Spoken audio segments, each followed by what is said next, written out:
Hello and welcome to APSU-TV and 91.9 Public Affairs. I'm Micah Terrell. We have a very special edition of our show today. We have His Excellency Ambassador Dragan Šutanovac. He is the ambassador of the Republic of Serbia to the United States, along with Stefan Dragojević and Ivona Bagarić, both minister counselors of the Embassy of the Republic of Serbia in Washington, D.C. So lots of great folks here. They're at Austin Peay State University this week as part of the INSMS Speaker Series, and that's put on by APSU's Institute for National Security and Military Studies. And of course, the ambassador will be delivering a university-wide address here momentarily, which is really exciting. Thank you all three so much for being here with us today. Thank you, too. So, Your Excellency, let's start with you, please. Welcome, of course, to Austin Peay and Clarksville. This is your first visit here. What are your thoughts about your impressions? Actually, this is our first visit to Tennessee. To Tennessee, yeah. We've never been in Tennessee, and we are pretty much impressed by campus, by university. So far, we didn't see so much of the town and Nashville. We're going tomorrow, but we feel very happy. It's a very nice area. It's clean, and people are very nice to us, so we are pretty much impressed positively. Yeah. Wonderful. Southern hospitality. It was a lot of that. Almost like in Serbia. Oh, wow. Nice. Wonderful. You can say about service Botera, but about hospitality, no doubt. Yeah, wonderful. Yeah. Great. Ms. Bagarić, what about you? What did you think about Clarksville and Austin Peay when you first got here? I find it very charming. Although, as the ambassador said, we haven't had a chance to really explore it. But so far, what I saw, it's very charming, and our hosts are really very kind. So I feel very relaxed and very much at home here. Wonderful. We're glad you're feeling nice and welcome. And again, we'll... She actually said that she would like to study here again. Study here? Oh, wonderful. Yeah, because I felt so inspired when I saw she saw a very nice campus. When I saw the campus just coming here, I was so impressed and I felt really nice. I said, I'm so inspired to study again. Wonderful. We would love to have you in communication department. Oh, who knows? So, yeah, thank you. Stefan, what about you? What have you thought about Clarksville and Austin Peay so far? I was actually quite impressed when I was talking to your colleagues over here that a lot of commonalities and similarities that we have between Serbia and Tennessee. Southern barbecue, what they told us, very good at sports. And that's something that we have in common and where we thrive. And I think that there's a lot more opportunities that we can discover together. And we have rakia, they have bourbon. Bourbon, true, exactly, yeah. Yeah. So yeah, you got to check out the old time distillery here, so that was wonderful too. And you have lots more to check out in Nashville. So yeah, lots of good things. So Ambassador, please let's talk now about your personal story. You've had a remarkable career. You've done a little bit of everything in public service, right? You've been a member of parliament, you've been a minister of defense, and now you're ambassador to the United States. Yes, so you said a little bit, So yeah, that seems but how did half of my life, I'm in public service. How did you get interested in public service? Oh well, in the 90s, we had a dictator on the power in Serbia called Slobodan Milošević, and I had friends. They were members of the party, and I joined not the party. I joined the team, to help them as a volunteer. And after some time, they asked me why you're not a member of the party, and I joined the party. I didn't have any expectations, but I realized that I won't say I'm smarter than the others, but I did much more efforts, to succeed, and in the meantime, I've been a city member of the city hall, 13 years member of the parliament, 5.5 years Secretary of Defense. Now I'm ambassador, father of 2 sons. That's a hard job. That's the best part of everything. Yeah. So, Yes. yeah. So and actually, what is very interesting to say, and I was the first Minister of Defense after 25 years who paid official visits to Pentagon, and Robert Gates was Secretary of Defense at the time. And for me, that was almost impossible that he was Secretary of Defense in George W. Bush administration, and he stayed 2 more years, with the Obama administration. In Serbia, that was like, wow, that's not possible, when you switch. But in the meantime, all my career, political career, since '97 until 2018, I was like a Democrat. In Serbia, Democrats were pro-Western, and my opponent was my current president, And I left the politics 2018, and in 2024 he called me and he offered me a job, and he said, I have a job for you in DC, you know. And I was like, is it candid camera, you know, are you joking with me, you know? He said, no, I would like to send you there. And probably I'm the first one who, okay, I left the politics 2018, for the 6 years I was not in politics. I was in the private sector, so when he offered me that job, I said, it's a good challenge for me, you know, and I'm already 1 year, almost 1 year. I'm still freshman, still freshman, and I have very good colleagues, you know. Some of them are much more experienced than me, some less, but I have a good team, you know, and we are working very well.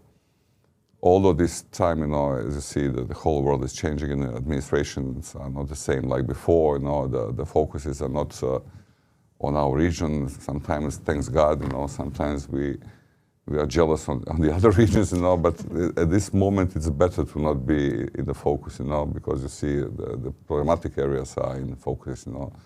So now we are trying to do our best, you know, to let's say, I won't say reconnect, you know, but to build up our relationship with the administration, because, you know, President Trump, his approval rates in Serbia were and still are the highest in Europe for sure, and probably in at least 9 or 10 in the world now.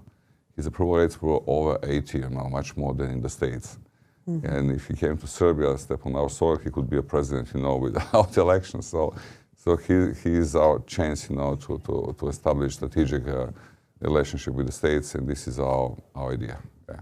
Yeah, and that's a wonderful thing you bring up about building relationships. Obviously, your job is a lot of that, right? Building relationships and working with people, like you mentioned, having someone who is your opponent call you back and say, "Hey, I've got a job for you," and that's an amazing relationship kind of building. That's a very vital part of what I don't remember that anyone else before him did something like this, and I must say that we were very strong opponents, you know, on different political areas, you know. But when we spoke about the states and relationship between the states and Serbia and what was his ideas, you know, not just 24 and before I was helping to him, I fully agreed, you know. And so now we are cooperating, and really I think that we have a chance to put our relationship on a higher level, you know. So we have a great history, you know, between Serbia and the states. We had one bad part in 90s, you know, but that was last century, last millennium for us, you know. And so now we are struggling, you know, to establish much better relationship than we had before. Sometimes it goes easier with administration. It's a little bit easier than with the people from the Hill. Some of congressmen and some senators, they are still in the last decade of the last century. Sometimes I said last millennium, you know. Right. And we are now in the third decade of the 21st century, you know, so we are moving forward, you know, the life is changing very fast, you know, so I hope that with this administration we will establish something which will be fruitful for many, many decades. Right, and you mentioned, obviously you have your job as ambassador, you also have your job as family father, raising children too, and being a good example. My wife, she's in charge much more. Yeah. But how do you balance all those things together? That's not easy. But the life is not easy now, and not just for. I'm a happy person. You know, my older son, he graduated here and undergrad and grad, and younger son, he is now on studies in the States. You know, they were both studies one of the best schools, you know, here. They're good boys, you know, and that's a good job, you know. It's sometimes, you know, they are boys, you know, but and the other part, you know, as the ambassador, I'm not career diplomat, you know. I'm politically appointed, and I came with much more positive attitude from the start, because as a Minister of Defense, I met a lot of congresswomen, especially senators, who are still, you know, there, and the relationship was much easier when you are Minister of Defense than when you are ambassadors, you know, because when you come here as a minister, you are the only one, you know, but we have, I don't know, more than 200 ambassadors, even much more than because they are also the ambassadors of Organization of American Countries, states, you know, and there are a lot of ambassadors in DC. So all of us, we are struggling, and I think that we are successful so far, but I expect this year to be much better. Yeah, making voices heard is like you said, it's probably difficult with, again, like you mentioned, so many other voices want to be heard as well. Yeah, so many other voices. Some. I don't want to complain. This is our job. But we, as the Embassy of Serbia, we are presenting Serbia on the best possible way, and we do not care about any other embassy, any other country. We are not spoiling anyone else. But some others, they have interest to prevent Serbia-American relations. And they do their best to prevent it. So we are with them in fight. We are struggling here. It's not easy, but it's challengeable, and I'm here because of that. So I think that we will succeed. Yeah. And you, looking back, you had some very good experience. You mentioned briefly the era when you were Minister of Defense, how you were, again, you were the only one, but you also had some valuable lessons during that time frame. Could you share some of those valuable lessons from that? It's a completely different job. To be a diplomat, ambassador, I have a crew of 22 people, 18 diplomats more or less, I'm in charge, and I'm not now in position to be a decision maker. And ever since I joined the party, I was on some level, let's say, decision maker, but as ambassador, you are not. You are somehow like, I won't say transmitter, but... You're executor. Executor. And that doesn't make me happy. I would like to be a decision maker, okay. Right. But and also, when you are minister, and I had 36,000 people under me, and the problems are coming every morning, I had half a meter, the problems every morning. Here, it's not like this. And you are trying to find and to prevent some problems before it comes. And also you're trying to find some positive things, to do. And I think that we are now, let's say, moving very well. We did several things, and I'm very proud of one, because this is let's say, TV for the students. Last October 9 and this May 8, we made one gala party for the students of the four most prestigious foreign service faculties, universities, from Georgetown, George Washington, Hopkins, and American University. And we had more than 320 of students and alumni, on this party. And we're going to make this party again now in May. And this is the connection for the future. As a strategic aim, I was thinking how to connect with young people who do not know so much about Serbia, or they don't know anything about Serbia. I was pretty much surprised when I said on one party that Tesla is not the name of the car. Tesla is family name of Nikola Tesla, one of the biggest scientists, in the history of mankind. For us, he was the biggest, And I was watching them, and they were surprised. They were like, come on, who's Nikola Tesla? Tesla is Elon Musk, this is car, So really, really, really, okay, they are studying, the foreign service. They are not technicians, they are not engineers, And I said, okay, we have to teach them, So every month now we are sending some newsletter, Every month we are informing them what's going on in Serbia. So I'm pretty much sure that from 320 of them, at least 100 knows much more before. Because, when I came, maybe it was my accent. I don't believe it, maybe. They asked me, are you from Syria? I said, no, Serbia. They said, Siberia? I said, come on, Serbia. But when you mentioned, Nikola Jokic, the basketball player from Denver. Sorry? Denver. From Nuggets, Denver Nuggets, and also when you mentioned Djokovic, the tennis player, then everybody like you reacts, like, oh, come on. yes. I said, they're Serbs. Really? I said, yes, of course they're Serbs. Oh, thanks God. So there are very significant Serbs who were part of the history of this country and also part of success of this country. Some of them was also in the public service, like Governor and Senator George Vojinović, like Helen Delić-Bentley, Congresswoman from Baltimore, and he knows history much better than me, but there are really a lot in sports, in arts, in engineering. We participated, 7 Serbs participated in Apollo project, the first NASA project when they sent the satellite to the moon with the people, So we are here. Also in arts, you know, Karl Malden, I believe you remember the Yes. actor. He was Serb, and he was he had an Oscar award, you know, and also Pete Bogdanović as director also had a. So there are a lot of Serbs here, and people don't know about them. So we are promoting them also, and we are promoting Serbia. No, that's great to promote Serbia, especially because you've given lectures around the world. You've given in Indonesia, Angola, Beijing. I saw you spoke in Brussels.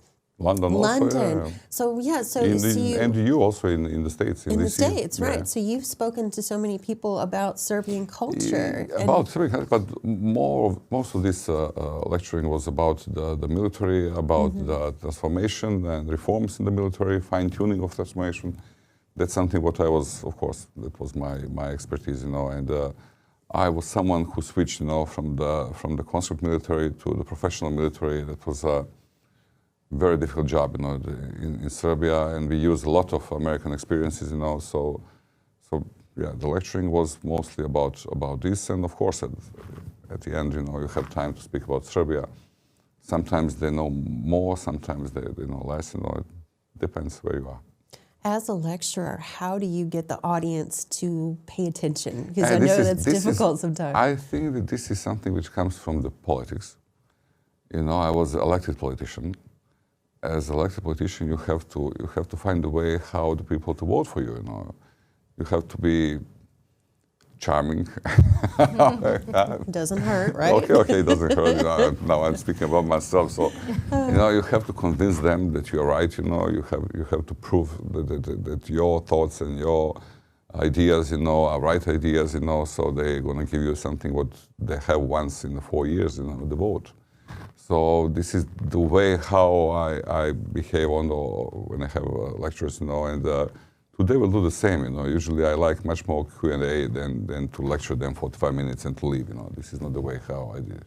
Yeah, so how do you address questions from the audience about, you know, your experience and things like that? What does that make you feel good that they're interested to ask? Much more. Yes. Questions are much more important than the first lecture, you know. Yeah. It was very funny. I made on the high school in Beijing, military high school. Actually not high school, the how they call it, the general staff school, you know. And when we finished, you know, the first part, one officer stood up and he asked me, "Is Walter alive?" Walter is a character from the movie, you know, from Tito time, from 80s, and was very, very popular in China, you know, that time. They produced a beer, they produced a lot of things with Walter. And Walter was my friend, the old actor. He recently passed away, you know. And I was like, "Walter?" He said, "Yeah, is Walter alive?" And I said, "Walter is alive," you know. And they were like, you know, that was the most precious part of lecturing, you know. And sometimes it's like this, you know. But it's, you know, you feel good when people listen to you, and at the end, you know, when they say thank you. Especially we had a reception just a few days ago, and we presented the biggest exhibition we ever held in the region, you know, Expo 2027. And we had a Minister of Finance and his deputy of the government, and he made presentation, and another guy from Expo team, you know, and we had more than 300 people there, you know? And a lot of them came, you know, to me after. I said, "I would love to come to Serbia. You know, this is great, you know. This is our, you know, role." And believe me, whoever comes to Serbia, he knows, Baker knows, you know, come back again. So we just need to pack them first visit, you know, to Serbia, and don't worry anymore, they will come again. And that was what I was going to ask you. People who've never been, if you could try to describe what it's like, what would you tell them? Oh, well, you know, the young people, they like to say that this is the best nightlife in the Europe. This is like, you know, when they say here that the most popular Serb is Nikola Jokic from Nuggets, and the most famous, for me, the most famous is Nikola Tesla. Okay, but for the young generation, it's and they like this nightlife, you know, in Serbia. But there are a lot of cultural heritage, you know. We have a really very nice city of Belgrade, close by city of Novi Sad. This is 45 minutes by, even less, 30 minutes by train, you know. we have two very nice, huge rivers, you know, and the city is based on the river. It's very, very beautiful, really, you know. And then, you know, it's like here. I met so many people here who, how to say, they are not aware that they are living in such a great country like the States. You know, they say, okay, something is wrong, you know, it's not good. And I said, come on, you're in the States now. And this is like a Belgrade, you know. The many people who are living there, they're used to it. They say, okay, we need to change something, but they're not aware of how beautiful is our city, you know, Belgrade in Serbia. And I believe that some of your students will have a chance to come to pay a visit to Serbia, and I'm pretty sure they will stay for a while. I'm sure they would. It sounds like a really fun place. Like they need to go. This is commercial. And we are going to commercials. Very close. Yeah. If you're just joining us here on 91.9 FM or APSU-TV, I'm Micah Terrell. I'm speaking with the ambassador from the Republic of Serbia to the United States and the two ministry counselors with him. And such a wonderful time here at our Studio B studios here at the Music Mass Comm building. So let's talk a little bit about, we kind of touched on relations between Serbia and U.S. Excellency. So let's talk a little bit more about what do you see as the greatest opportunities that you've noticed so far to build those relationships. You mentioned a few, but last year in August, we had a visit of our Minister of Foreign Affairs after 16 years. That was official visit.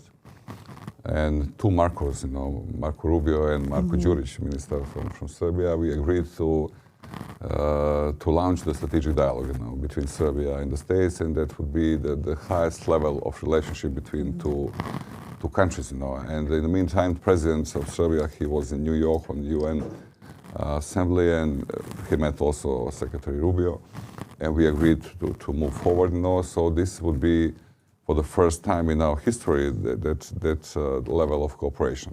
What does it include? You know, first of all, the energy sector.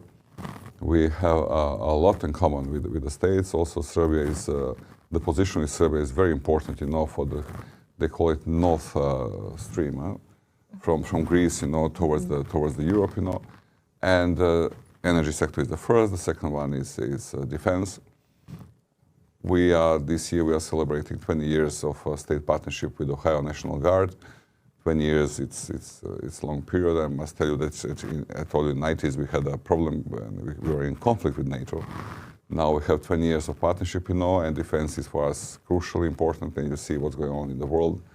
It's much more complicated than when I was a minister. There are also cooperation in the AI, IT, in high tech. You know, Serbia is leading country in the region for sure, and we are exporting a lot of products, you know, in IT and AI sector, and cultural relationship, something about media. This is what we have as a frame, you know, in strategic dialogue, and what is important for us, you know, when we started, that would be like a message to investors, you know, that Serbia is moving forward, you know, that they are willing, if they are willing to invest, you know, that Serbia is a good place to invest, you know, and we think really that we can develop much better in economic relationship. At the moment, we have a problem about the tariffs, you know. This is something what we didn't expect, and now we are trying to solve it, and it will be open. And we have some problems, you know, but I think that we'll find a way how to solve that problem, and then. When we start strategic dialogue, the path is open for many other things, you know, to cooperate. It's open to discuss about whatever. Also, I expect this year to join the Artemis program of NASA. You know, we started last year some dialogue on this issue, and if we do this in this year, that will be a historically important year for Serbia-American relations. Definitely. And that sounds, and I'll ask all of you about this, about the technology that you've noticed, and then the people connections. Those connections together seem to be the key at this point. Yeah. First of all, there's nothing without people.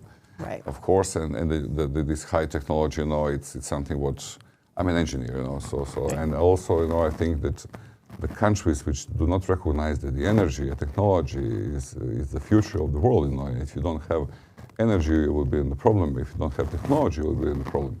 You know, back in 90s, it was a very strange situation. I had small bar with my friends, and there was a time when you had money, but because of the sanctions, we couldn't buy, what we wanted of the drinks, And I'm pretty much sure that we will come to a situation that with the energy sector will be the same. That you have money, you need energy, and there is no energy in the market, because these new AI hubs, they're going to take a lot of energy, a lot of energy.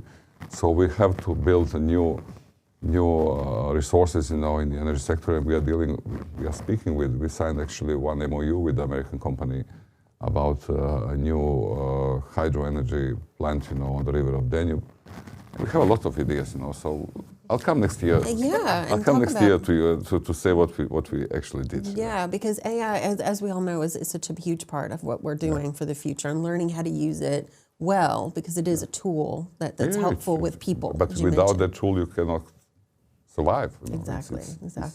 Yeah. That's it. And that's what I was going to ask. I was going to ask you both about technology and research too. So I'll start with you, Mr. Dragojević. Stefan, how do you notice, especially policy research, academic research, how do those help you, along with the people connections and technology, help you do your job well?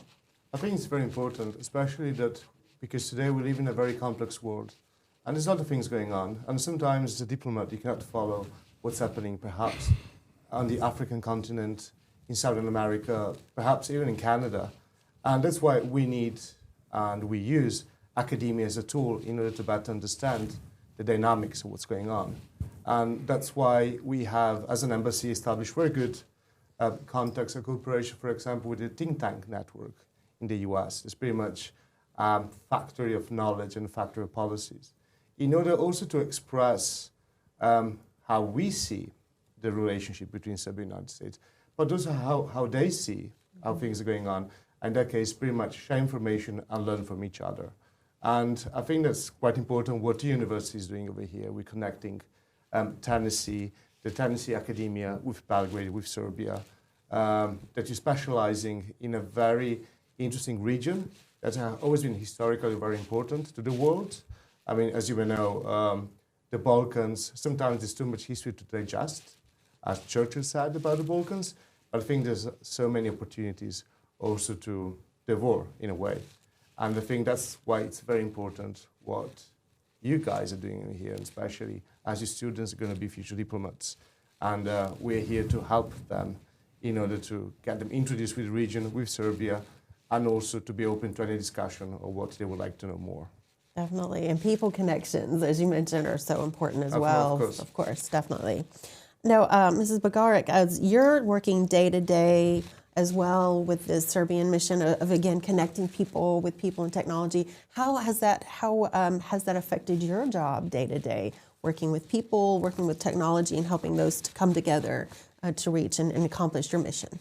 Well, as you mentioned, an ambassador as well, people to people are actually the most important liaisons that we are trying to make and to sustain. And actually, I would always give personally, somehow, I would always advance first people-to-people connections because it's with people that we actually work. And today, meeting the students, hopefully answering their questions, that's actually what importance and what makes our job important and, of course, worthwhile. And it is actually the people that we are, in a way, trying to persuade and to explain to people what Serbia is today in this present day. Of course, technology can always help, as Stefan mentioned, in terms of maybe helping us as diplomats to know, to have a better view of what's going on, in the world, what is important to people around the world. However, just these people-to-people contact, this direct relation, I think it's something, it cannot be compared with anything. Yeah, and again, the whole thought, I think you've said it well, Stefan, about trying to encapsulate the history of the region which you represent is just too much for people's minds to wrap around. It can be sometimes overwhelming, even for us who come from the region. But and I can only imagine, what it can mean for, young people from the United States that actually, when they see Europe, and then the Balkans, and so many countries, and then so much history there in such a small territory. But you know, if we are here to help, for them to better understand, you know, where we come from, and also to explain the present day region, because region has changed. Serbia has changed, as the ambassador mentioned. You know, it's not the 1990s again. It's like third decade of the 21st century, and Serbia is well on its way. So we are trying to, what we try to convey as our message is, it's important to see Serbia in that way. You know, that we are a 21st century country. Definitely, definitely. Now, let's talk about Austin Peay's relationship with Serbia and how it's been great to speak with academics and now with the ambassador. Excellency, again, thank you for stopping by with us. Now, this visit was all arranged thanks to the partnership between Austin Peay and the also the International Politics and Economics Institute in Belgrade. So that was a wonderful partnership to have come together through lots of people work and lots of time. What kind of thoughts do you have about this academic cooperation and how it can further? This is themes? always great. Always great, and I will suggest when we finish this visit, you know, I will suggest some other connections also, not just with the institute. The military academy in Serbia, they have security studies, you know, as a master studies. So I'm pretty sure that they will love to exchange the students, you know, and the cadets here and there, you know, and there are possibilities for cooperation, you know. So we'll see. When we finish the visit, you know, we'll see what are the possibilities. But I think that we are finishing, and I would like to say one short story for your students to hear something what is from the history. It's not from the common history from Tennessee and Serbia, but from the United States and Serbia. That happened in the Second World War, you know. And this is, you know, I know that you have an airborne military here, you know, in your city. And it's important for them also to hear, because I'm pretty sure, and tomorrow I will meet with them, you know, I'm pretty sure that they don't know that during the 1943, you know, a lot of airborne airmen, and the planes were flying from Sicily in Italy towards Romania over to Serbia, and they were bombing the petrol facilities, you know, in Romania, in a way to prevent Germans, you know, to go to Russia. And when they were coming back, because the air defense of the Germany over the Serbia was very strong, you know, a lot of them, they were shut down. I don't know how many of them died, but more than 500 survived. And thanks to the Serbian people, you know, and thanks to the Serbian Royal Military, you know, more than 500 of them were saved, rescued and saved. After the OSS, it was the let's say, in modern time, this is CIA, they sent few officers who were also Serbs in the US military. They came to Serbia, they made runaway on the field, you know, they put a fire during the night, and the airplanes were landing, you know, and departing, you know, during the night, taking out, you know, taking the US airmen, you know, back home, you know, more than 500 of them. That's a lot. Yeah. That's, you know, now you had one pilot in Iran. Whole world was watching rescue mission for one pilot. Can you imagine? More than 500 of them. And after the Second World War, the President Schumer decorated the general who led the whole operation, called Herod. But because the communist leader, Tito, he went in conflict with Stalin, they didn't present this medal to the family until 2006. That was somewhere in the basement, you know, I don't know where, it was locked history. Yeah. And I heard about it many times before, but it was like, well, it's legend, you know. But in 2006, the medal came to Belgrade, you know, and they said this is a medal for the Holy Admission, you know. So this is the part of our common history, which is like hidden in the States.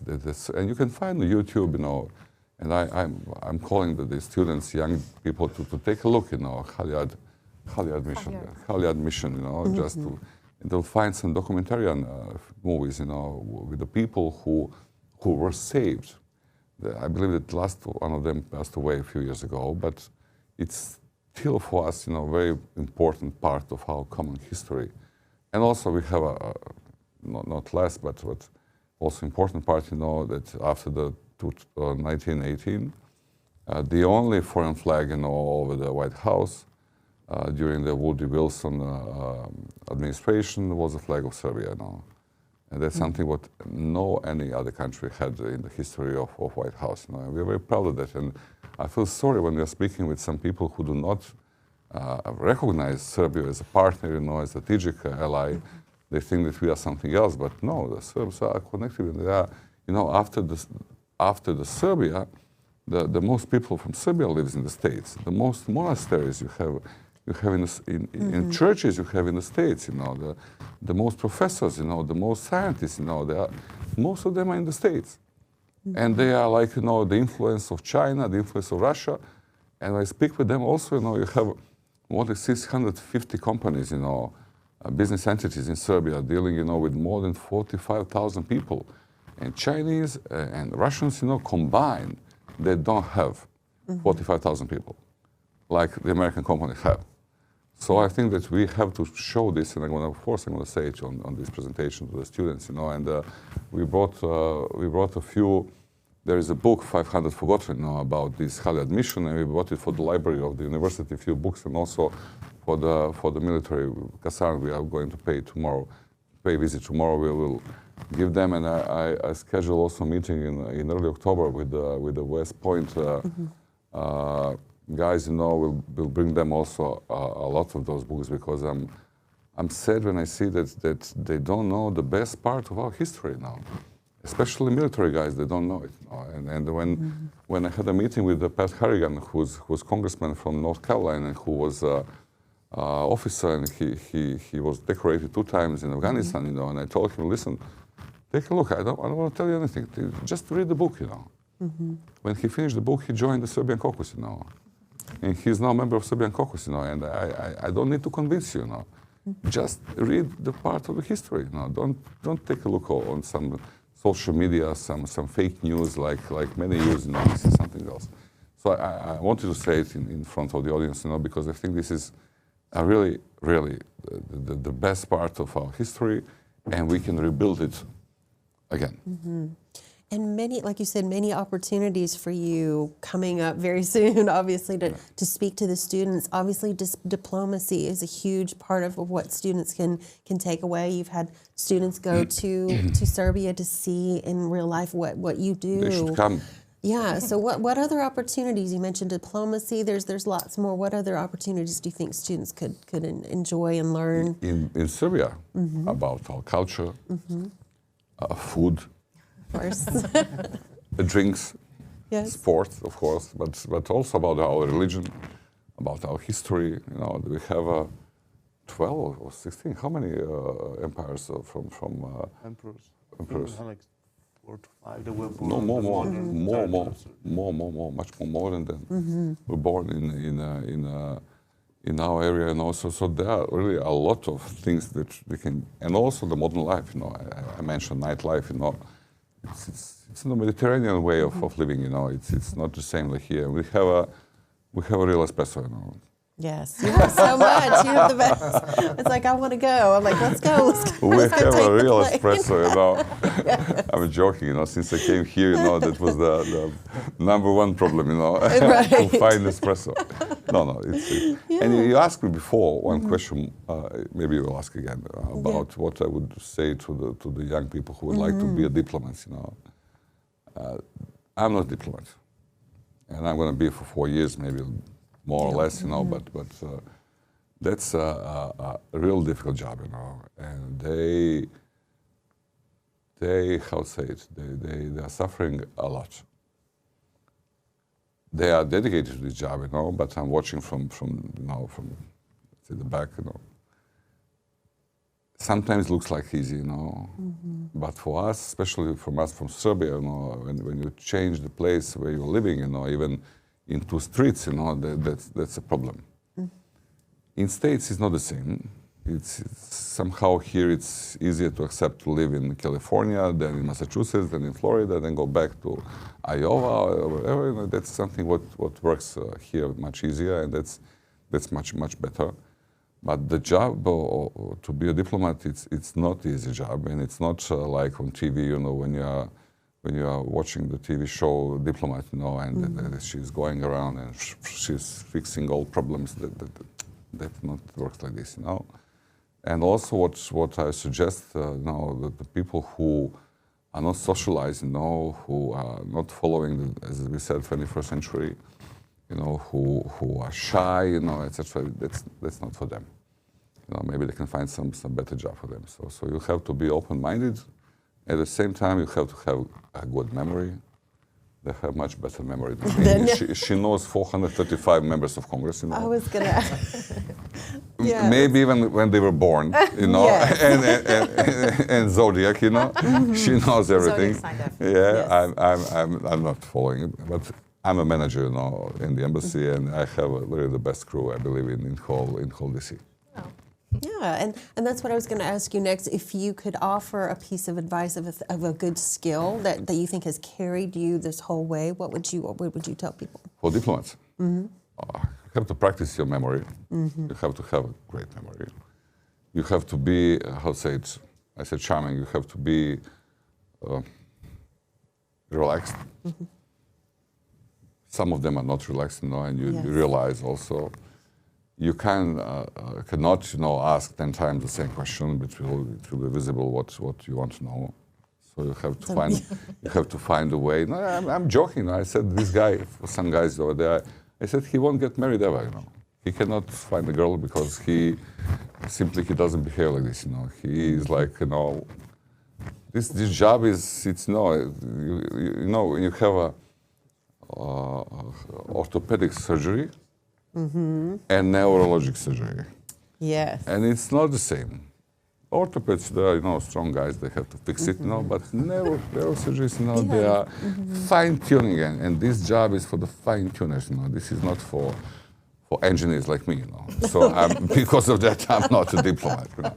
Yeah, Great. okay. Thank you, Ambassador. Thank you I'm very going to much. ask you too, what skill do you think is a good one for the students to learn?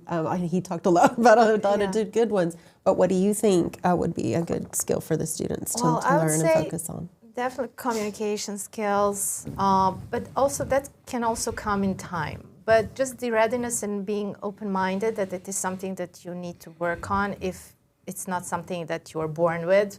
You know, of course, we all have different talents and, you know, but definitely something to try to learn as much as possible, and also trying, as Ambassador said, to be relaxed. Also when this like public speaking, but it also something that can be learned. So I don't wish to discourage anybody, just basically to encourage that it is possible to learn these things.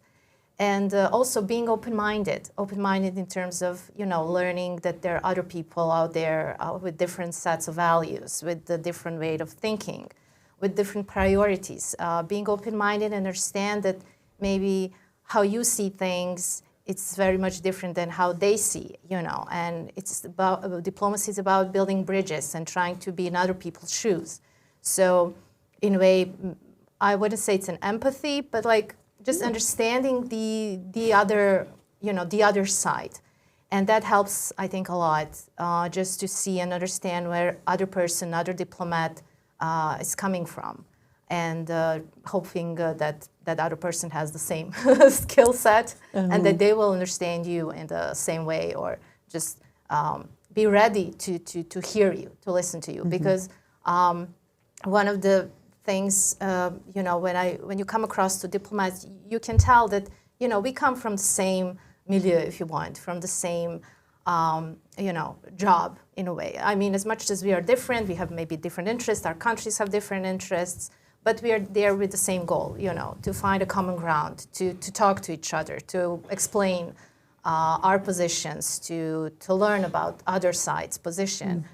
But, you know, when you talk to elected politicians, they're not that as nuanced. So that's when I get to be very surprised on how there's this lack of being in some other's shoes, and maybe even lack of openness to understand the other side. But for diplomats, it's just you need to be open-minded, you know, and flexible. And as Ambassador mentioned, you know, it can be a difficult job with all this moving around. So a certain amount of adaptability, flexibility is needed. Definitely. So lots of good. So attention to detail. Yes. And being ready to change. You talked about empathy, and you talked about listening, and maybe communication. the most important thing is know how to listen. Listening, right. That's something what people do not know, how to listen, especially in diplomacy. When you are there, you have to know how to listen and how to provocate the other guy to speak, and to listen to him, not just to preach him, not to teach him. You're not a teacher, you're a diplomat. That's something else. Yeah, definitely. Listening is very important too. Yeah. Stefan, what did you want to add? I know we talked a lot about academic and critical thinking. Is that what you were thinking, maybe? I think that already, His Excellency and my colleague already covered everything, but I would probably say, I think that you have to be very well read. And you need to understand that your job is to manage problems, not to solve them. So you need to give an advice to your superior, your views, how you connect the dots for him or for her to make the final choice or decision in how your policy or direction is going to be taken. But I also think that, in sense that diplomacy is actually politics. Honestly, that's my impression. It's just politics in a very, let's say, put it into a box called protocols, memorandums and documents. But essentially, it's politics. When you go to Congress, you talk with politicians. We talk with advisors to politicians. Foreign ministers are elected politicians, as the ambassador said.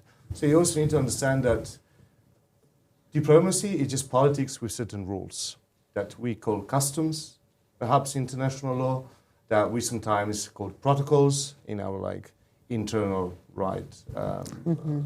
way of operation. So I think just how to manage the problem in the best way, also as the ambassador said, is to listen. Listen and to catch up perhaps what the most important message is. And to know how to socialize.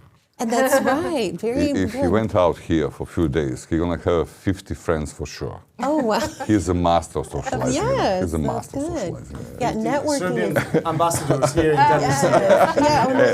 Tennessee. This is also very important. Very important. Know Networking, how, socializing, yes. He said, Ambassador, I'm going for drinks tonight, with whom? With this guy. We'll take a few beers, and after we became friends, that's great, But I don't drink beers, but if I have to, I'll take. When they say cheers with something what I don't drink, I say cheers. And take it, what to do. This is the way how it works. Yeah, no socializing. But when you are minister, you dictate. You say you drink water. Everybody drinks water. That's scenario. Yeah. A little different, yes. You don't have to tell them. Yeah. Well, thank you all so much. Before we end, what did you want to speak about that we didn't get to talk about? We talked about a lot of things. Ambassador, you go first. What did I want to speak? There are so many things, but I would like to say thanks for university. To call us, and to Mr. Baker, who's here, and also to our colleague and our friend from Serbia, who's here on the PhD studies, Tarapara Vladimir, who was actually, his idea was to pay a visit to this university. And this is the first visit to university. We actually had several invitations from others, but we came here because of those two guys who did lots of efforts to bring us here. And I believe I can speak a lot of time, especially I'll do it with the kids. My kids, as students. Right. But with the students, I appreciate them. So with them it will be interesting also. And short notice now. Sometimes you have to see something by your eyes, and don't trust anybody. Now, we have direct flights from the States, several cities, to Belgrade. It's not anymore far away like it was in the last century. Easy going, to Belgrade. Next year will be the biggest exhibition in the world in Serbia, Expo for 6 months. Whoever have time to have some fun, and to see how it looks like over there, it's time to come. I believe that we're going to have millions of tourists, during this 6 month. That's a lot. Yeah, that's sure. amazing. Wow, wonderful. Sure. Great. Thank you, Ambassador. What about you? Thank you very much for hosting us. Thank you so much. Well, as well, I'd like to say thank you to Austin Peay University and your hospitality. And I really enjoying myself here. And I only just arrived yesterday, and I really look forward to meeting the students and your other colleagues and staff. And I really appreciate the opportunity to be here. And this is something maybe also as a message to the students who will may become diplomats. It is actually the diplomacy, this job that brings you to places like this. For me, it brought me to Tennessee, and I'm really happy. Who knew, right? You know, probably who never knew? thought. Yes. Yes, No, it was so- wonderful to have you. Thank you for coming. Thank you. What about you, Stefan? What did you want to share that you didn't Well, get asked about? I'm saying thank you to the governors. That's Of the nickname course. of this Yes. university and the students hosting us. And I think that the job we're doing now is pretty much building the foundations that your students, future career diplomats, are pretty much continue building that bridge. And as Ambassador said, we have so many things in common, from Helen Derich Bentley, the Port of Baltimore carries her name, Halyard Operation. One of the founding fathers of Texas was a Serbian guy that not a lot of people know. There's actually quite a story, if I may finish. There's a chair at the Serbian Ministry of Foreign Affairs. The chair was bought by our King Alexander. And it was actually chair of one of the chairmen of the Council of Foreign Relations, Hamilton Fish Armstrong, and it's our ministry. And I think that chair pretty much symbolizes the connection that we always had. And now I think it's just a time to pretty much advertise that even more and work on our relations. Wonderful. Well, thank you all so much. And I'm Micah Terrell with 91.9 FM and APSU-TV. And again, thank you so much to His Excellency Ambassador Šutanovac, and then also Stefan Dragojević, and also Ivona Bagarić, which I hope I didn't get that too bad. Thank you so much for watching.